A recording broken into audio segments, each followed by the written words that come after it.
SC వర్గీకరణ అగ్రకులాల కుట్రని, SC వర్గీకరణతో సామాజిక న్యాయం జరగదని మాల మహానాడు జాతీయ ఉపాధ్యక్షులు మన్నే బాబురావు అన్నారు.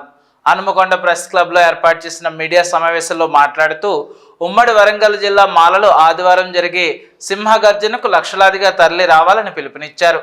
ఎస్సీ వర్గీకరణపై సుప్రీంకోర్టు తీర్పు రాజ్యాంగ విరుద్ధమైనదని ఆయన ఆరోపించారు.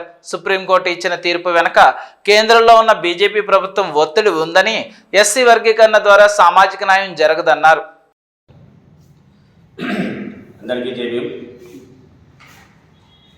గత 2 నెలల క్రితం ఆగస్టు 1వ తారీఖు నాడు భారత అత్యున్నత న్యాయస్థానం సుప్రీంకోర్టు దళితుల మీద ఎస్సీల మీద ఏబిసిడి వర్గీకరణ అనే అంశం మీద 7 జడ్జిలతో కూడిన ధర్మాసనం ఒక తీర్పు ఇవ్వడం జరిగింది. అది రాష్ట్రాలకు అనుకూలంగా రాష్ట్రాల వివిధ అంశాల మీద ఎస్సీలను ఏబిసిడిగా విభజించుకోవడానికి కొన్ని సూచనలు చేసింది. అది తీర్పు కాదు, కొన్ని సూచనలు చేసింది.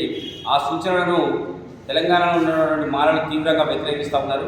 అది సుప్రీంకోర్టు తీర్పు, అది సుప్రీంకోర్టు ఇచ్చిన తీర్పు కాదు, కేవలం అది మోడీ తీర్పు అనేది స్పష్టంగా చెప్పదలుచుకున్నాం.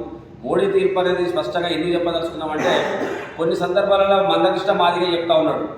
గత ప్రభుత్వాలు ఇప్పటివరకు పరిపాలించిన 30 సంవత్సరాల నుంచి పరిపాలించిన పాలకులు ఎవ్వరు సుప్రీంకోర్టులో 2004లో ఇచ్చిన తీర్పుకు అనుకూలంగా వివరించిండు. ఇప్పుడు మా మోడీ మాత్రము ఖచ్చితంగా మాకు అనుకూలంగా వ్యతిరేకించి, మాకు అనుకూలంగా వివరించి, మాకు తగ్గట్టుగా ఒక లాయర్ని పెట్టి, మాకు తగ్గట్టుగా ఒక కేవిట్ వేసి, మాకు తగ్గట్టుగా అన్ని చేసిన వాళ్ళనే భారత అత్యున్నత న్యాయస్థానం ఒక ప్రధాన న్యాయమూర్తి చంద్రచూడ్ ఆ తీర్పు ఇవ్వడం జరిగిందని స్పష్టంగా మందకృష్ణ చెప్తా ఉన్నాడు. కాబట్టి మేమేం చెప్తా ఉన్నా అంటే, ఇది సుప్రీంకోర్టు, భారత అత్యున్నత న్యాయస్థానం సుప్రీంకోర్టు ఇచ్చిన తీర్పు కాదు, ఇది కేవలం మనవాళ్ళ చేతిలో కీలుబొమ్మైనటువంటి మందకృష్ణ మాదిగా మీ ద్వారా ఇప్పించిన తీర్పు. అది కేవలం ప్రధానమంత్రి మోడీ ఇచ్చిన తీర్పుగా అభివర్ణన ఇస్తా ఉన్నది మాలమానాడు. అంతేకాకుండా కేవలం ఒక మాలల మీద అక్కస్తో చేసే మందకృష్ణ మాదిగా మాలల మీద అక్కస్తో చేస్తే మేము ఎంత ఇబ్బంది పడటం కాదు, కానీ భారతదేశమే కాకుండా ప్రపంచంలో ఉన్నటువంటి మేధావులైనటువంటి మొట్టమొదటి మేధావైనటువంటి అంబేద్కర్ వాదాన్ని, అంబేద్కరిజాన్ని, అంబేద్కర్ను కనుమరుగు చేసే విధంగా ఆయన అడుగులు పడతా ఉన్నాయి. మనువాదుల భుజాల మీద తుపాకులు పెట్టి కాల్చే విధంగా ఆయన అడుగులు పడతా ఉన్నాయి. కాబట్టి దాన్ని వ్యతిరేకించి డాక్టర్ బాబాసాహెబ్ అంబేద్కర్ ఆలోచన విధానాన్ని ఉనికిపుచ్చుకున్న మేము మాలడము డాక్టర్ బాబాసాహెబ్ అంబేద్కర్ ఆలోచన విధానాన్ని ఎట్టి పరిస్థితులలో కూడా కనుమరుగు కాకుండా కాపాడే కొరకే ఎస్సీ వర్గీకరణ వ్యతిరేక పోరాట సమితి అనేది చెన్నూరు ఎమ్మెల్యే వెంకటస్వామి గారు, వర్ధనపేట ఎమ్మెల్యే నాగరాజు గారు, జి చెన్నయ్య గారు నాయకత్వాన తెలంగాణ రాష్ట్రంలో రేపు జరగబోయే డిసెంబర్ 1వ తారీఖు నాడు మాలల సింహగర్జన దాదాపు 30 లక్షల మందితోని మాలల సింహగర్జన చేపట్టబోతా ఉన్నాం. అందులో భాగంగానే ఈ యొక్క కార్యక్రమాన్ని ఇలా మేము మీ ద్వారా వరంగల్ జిల్లాలో ఉన్నటువంటి యావత్ మాలలందరాకం రేపు పొద్దున ఇంటికి ఒకరి చొప్పున, అవసరమైతే 2 చొప్పున బయలుదేరి అందరాకం లక్షలాదిగా తరలి జింకానక గ్రౌండ్కు రావాల్సిందిగా కోరుతా ఉన్నాం. ఈ సందర్భంగా మా సోదరులైనటువంటి మందకృష్ణ మాదిరికి ఒక విషయం తెలియజేశాను.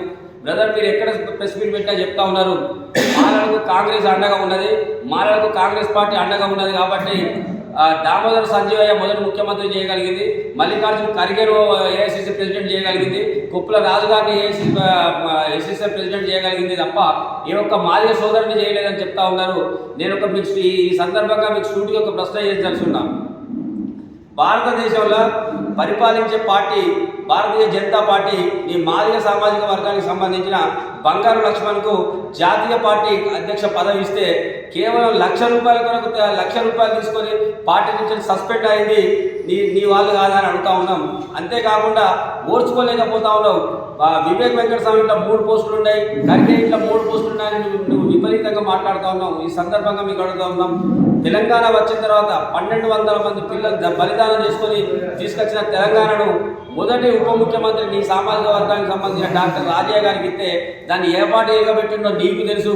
ఎందుకు తీసేసిండో కూడా కేసీఆర్ అడగలేనంత దమ్ము ధైర్యం లేకుండా ఉన్నావు నువ్వు. కేవలం మా మీద ఎందుకు అక్కసు కక్కుతానం అనేది మేము అడుగుతా ఉన్నాం.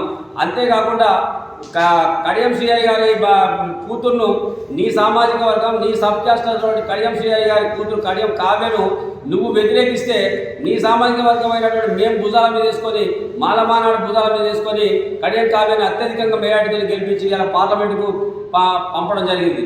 సో కాబట్టి మేము అనేది ఏంటంటే నీ చరిత్రలో 30 సంవత్సరాల చరిత్ర కలిగింది, 30 సంవత్సరాల పోరాటం చేసినా, 30 సంవత్సరాల దళితులను అభివృద్ధి చేసిన, 30 సంవత్సరాల రాజకీయంగా చైతన్యంగా దళితులు చైతన్యం చేయగలిగాను చెప్పుకుంటా ఉన్నావు. నేను ఒకటే అడుగుతా ఉన్నాను, ఈ